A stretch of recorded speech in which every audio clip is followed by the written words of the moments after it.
Hello students, class 7th हम कर रहे हैं हिस्ट्री का चैप्टर नंबर 3। इसका एक पार्ट हम ऑलरेडी कर चुके हैं and this is second part. हमें शुरू करना है द मस्जिद। यहाँ से मस्जिद के बारे में देखिए क्या कह रखा है। मस्जिद जो कहता है एक अरबी वर्ड है जिसका कि मतलब होता है, जो लिटरली इसका मीनिंग होता है कि एक ऐसा स्थान जहाँ मुसलमान जो अपने अल्लाह की ईश्वर की आराधना करते हैं, सजदा करते हैं उसके, और जहाँ पर बहुत सारे मुसलमान एक साथ इकट्ठे होकर के प्रेयर यानी नमाज करते हैं। और इनमें सबसे ज़्यादा जो रिस्पेक्टेड होता है वो होता है इमाम। इनका जो लीडर होता है उसको इमाम कहते हैं। और इमाम जो होता है वो अपना फ्राइडे की प्रेयर यानी नमाज वाले दिन एक सरमन यानी कि अपना उपदेश डिलीवर करता है जिसको खुतबा कहा जाता है। नमाज जो होता है वो जो मुसलमान होते हैं वो नमाज पढ़ते समय अपना मुंह जो है मक्का की तरफ करके खड़े होते हैं। और इंडिया में जो मक्का वो वेस्ट की तरफ है और इसको हम किबला बोलते हैं। तो दिस इज़ कॉल्ड किबला।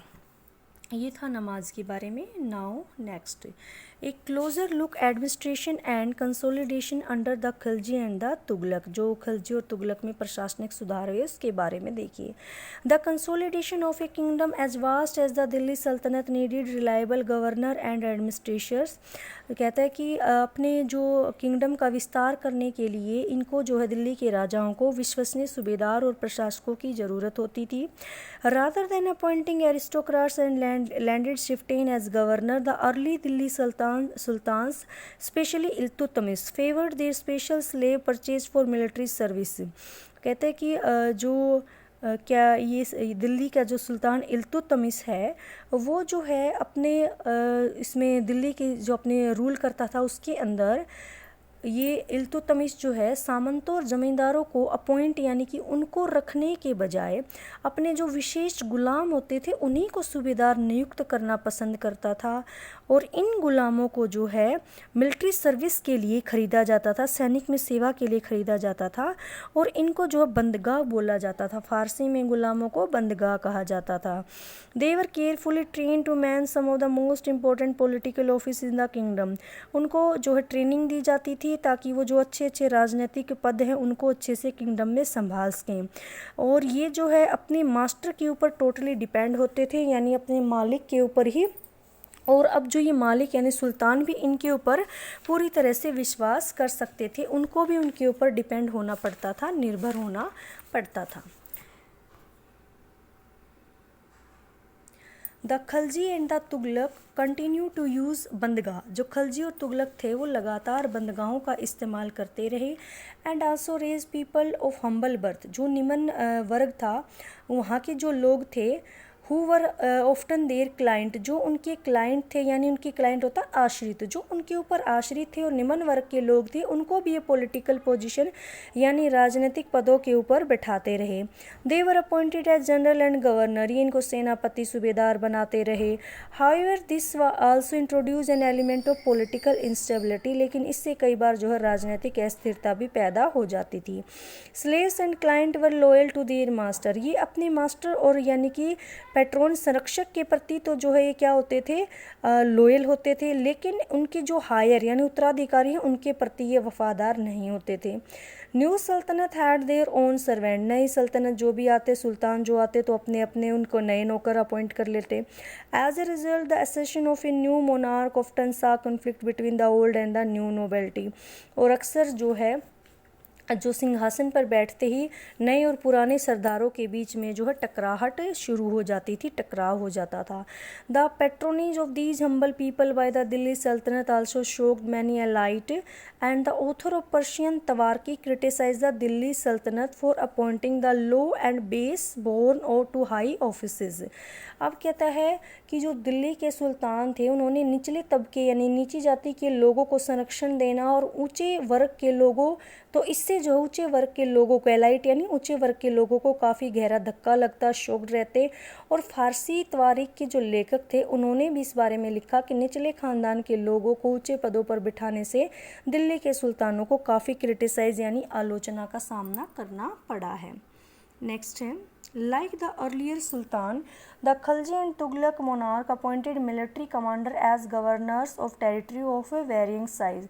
पहले के सुल्तानों की तरह खिलजी और तुगलक ने भी जो है अपने जो कमांडर सेनानायक नियुक्त किए थे वो अलग अलग इलाके के, उनके इलाके जो अलग अलग साइज के होते थे, छोटे बड़े. These land were called iqta. इन लैंड को यानी जो इलाके होते हैं इन इलाकों को हम इक्ता कहते हैं. और जो इसके ऊपर जो जिसको अपॉइंट किया जाता था, इसको लैंड को होल्ड करने वाला, उसको इक्तेदार या मुक्ति कहा जाता था. The duty of the Mukti was to lead military campaign and maintain law and order in their इक्ताज. और जो मुक्ति होता है उसकी ड्यूटी क्या थी कि वो सैनिक अभियानों का नेतृत्व करे और अपने कानूनों, अपने इक्तों में यानी अपने इलाकों में कानून व्यवस्था को बनाए रखना. In exchange for their military service the muqtis collected the revenue of their assignments as salary. अब जो है इसके बदले में, मिलिट्री सर्विस देने के बदले में मुक्ति जो है रेवेन्यू यानी टैक्स जो है कलेक्ट करता था और अपने सैनिकों को उसको जो है एज ए वेतन यानी कि असाइनमेंट यानी कि उसको ऐसा माना जाता जो टैक्स थे कि उसकी सैलरी है ये, और उसी में से वो जो है दे पेड देयर सोल्जर, उसी में से अपने सोल्जर्स को वो वेतन यानी सैलरी दे देता. कंट्रोल ओवर मुक्ति was most effective if their office was not inheritable and inheritable का मतलब होता है परंपरा के अनुसार. मुक्ति के ऊपर कंट्रोल करने का सबसे असरदार तरीका ये था कि उनका जो पद है, वो जो जिस भी पोस्ट के ऊपर है वो वंश परंपरा से न चले और उनको जो असाइन किया जाए शॉर्ट पीरियड के लिए और बाद में उनको शिफ्टेड यानी कि उनका तबादला या उनको चेंज कर दिया जाए, दूसरी जगह भेज दिया जाए. These harassed condition of service were rigorously imposed during the reigns of Alauddin and Mohammad Tughlaq और अलाउद्दीन खिलजी के समय पर जो है इस तरह के कठोर नियमों का बड़ी सख्ती से पालन किया जाता था. Accountants were appointed by the state to check the amount of revenue collected by the मुक्ति. अकाउंटेंट उनके ऊपर, जो लेखाधिकारी उनके ऊपर अपॉइंट किए जाते थे कि क्या जो रिवेन्यू ले रहे हैं वो सही है या नहीं है. Care was taken that the muqti collected only the taxes prescribed by the state. और ये भी चेक किया जाता था कि जो मुक्ति हैं वो जो राज्य ने जो टैक्स उनको लगाने की परमिशन दी है क्या सिर्फ वहीं ले रहे हैं और जितने मेंबर वो रख सकते, सैनिक रख सकते हैं, क्या वहीं रख रहे हैं या कहीं उससे ज़्यादा कम तो नहीं है. As the Delhi Sultan brought the hinterland of the cities under their control, they forced the landed chieftain, the Samant aristocrats and the rich landlord to accept their authority.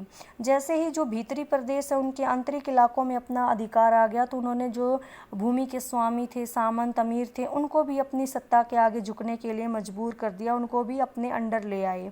Under Alauddin Khilji, the state brought the assessment and collection of land revenue under its own control. अब जो है अलाउद्दीन खिलजी ने तो जो state के अंदर taxes लगाए और वसूल किए जाते थे वो भी स्टेट के अंडर ले लिया. The right of the local chieftain to levy tax were cancelled. जो स्थानीय सामंत होते थे, सरदार होते थे, जो टैक्स लेते थे उनको बिल्कुल कैंसिल कर दिया कि वो नहीं लेंगे, बल्कि उनको खुद से फोर्स किया कि वो खुद भी टैक्स को पे करेंगे. The sultans administration measure the land and kept careful account. जो सुल्तान थे वो एडमिनिस्ट्रेशन यानी कि प्रशासन के ज़मीनों की पैमाइश की जाने लगी और इसका हिसाब किताब बड़ी सावधानी से रखा जाने लगा. Some of the old chieftain and landlord serve the sultanate as revenue collector and assessors. अब जो कुछ पुराने सामंत या जो सरदार थे, लैंडलॉर्ड थे, उन्होंने जो है टैक्स रेवेन्यू कलेक्टर, राजस्व अधिकारी और वसूली अधिकारी के रूप में नौकरी कर ली. और ये 3 टाइप के कर लेते थे. पहला था कल्टीवेशन, कृषि के ऊपर, जिसको खराज बोला जाता था और जिसमें 50% जो है एग्रीकल्चर का पीजेंट से, किसान से ले लिया जाता.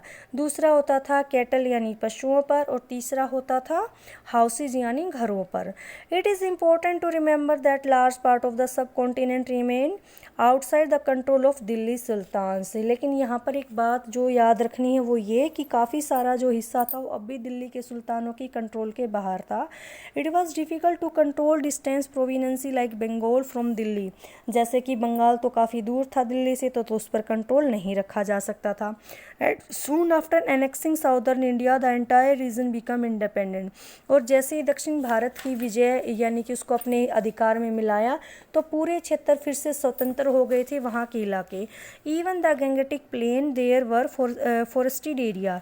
जो गंगा के मैदानी इलाके थे जहाँ घने जंगल होते थे वहाँ पर जो है दैट सल्तनत फोर्स कुड नॉट पेंट्रेट यानी कि वहाँ पर जो है जो सल्तनत की जो सेना थी वो जाने में असमर्थ थी, यानी वहाँ वो घुस ही नहीं सकती थी, इतने घने जंगल होते थे। Local shift in establish their rule in these region, जो स्थानीय सरदार थे वो यहाँ पर रूल करते थे। Sometime ruler like Alauddin and Mohammad Tughlaq could force their control in these area but only for a short duration. कई बार तो इन राजाओं ने, जो तुगलक और खिलजी की बात हम कर रहे हैं, जोर ज़बरदस्ती से अपना अधिकार जमा भी लेते, लेकिन वो सिर्फ थोड़े समय के लिए होता था, ज़्यादा समय के लिए नहीं होता था। The Mongol under the Genghis Khan invaded Transoxiana in north east Iran in 1219। कहते हैं कि जो चंगेज़ खान है उसके नेतृत्व में मंगोलों ने 1219 में ईरान के नॉर्थ ईस्ट इलाके में ट्रांसअक्शियाना पर हमला कर दिया, और उसके बाद दिल्ली सल्तनत फेस देयर ऑनस्लोट सून आफ्टर, और उसके बाद दिल्ली सल्तनत को कई बार इनके हमले यानी धावे झेलने पड़े थे। Mongol attacked on the Delhi sultanate increase during the reign of Alauddin and in the early year of Muhammad Tughlaq. कई बार जो मंगोलों के आक्रमण हुए अलाउद्दीन के समय पर हुए थे और शुरुआत के टाइम में मोहम्मद तुगलक के समय पर।